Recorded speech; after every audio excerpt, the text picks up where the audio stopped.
Olá, pessoal! Proquere de História, tudo bem? Hoje o nosso tema é bem interessante. Nós vamos falar sobre comida e circo. Pois é, não é bem assim. O nosso tema é política do pão e circo.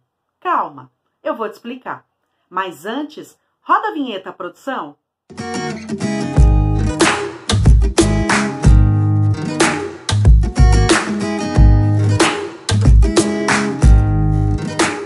A situação social em Roma durante o período da República era bem tensa. Uma pequena parcela da população tinha muita riqueza, consequência das guerras de expansão territorial e da exploração do trabalho escravo.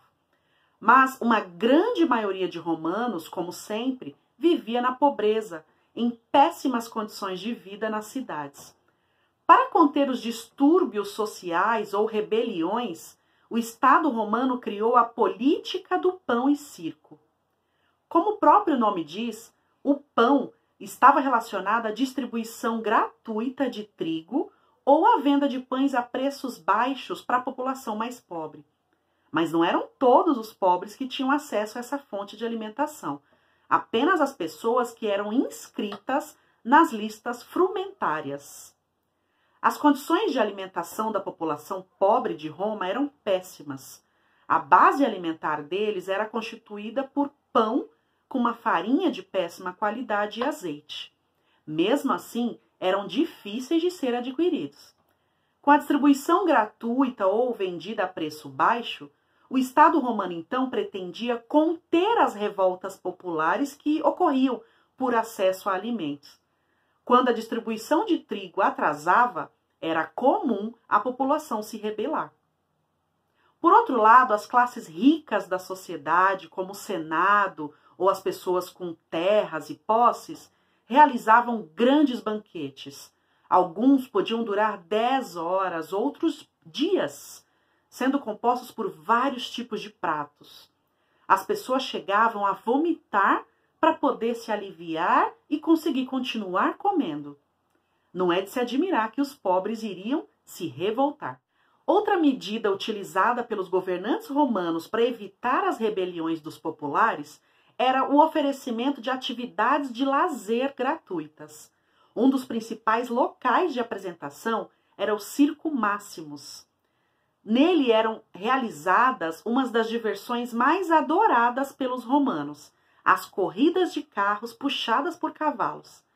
Esses carros podiam ser as bigas, puxadas por 2 cavalos, ou as quadrigas, puxadas por 4 cavalos. Eram também comum nessas corridas a ocorrência de acidentes e, às vezes, morte. Outros eventos prestigiados pela população romana eram as manobras militares, corridas de pedestres, apresentação de dança, de teatro e as lutas dos gladiadores. Essas lutas ocorriam geralmente em anfiteatros, como o famoso Coliseu de Roma, que está de pé até os dias de hoje.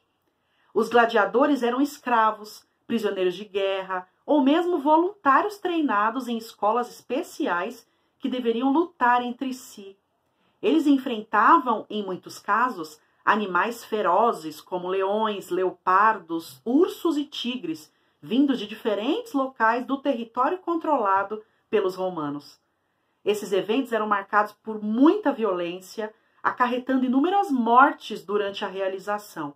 Mesmo assim, eram extremamente populares, o que levava os políticos a financiá-los para conseguirem apoio da população para os seus projetos.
pão e circo foi de extrema importância para se buscar uma estabilidade social na sociedade romana.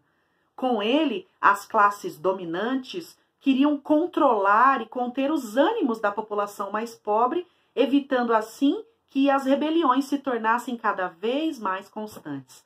Ou seja, o alimento e a diversão eram usados para acalmar os ânimos e distrair a população. Esse foi o nosso tema de hoje. Se você quer ver mais vídeos como esse, se inscreve aqui no canal e se torne também o meu aluno. Eu te vejo numa próxima aula. Até lá. Tchau, tchau.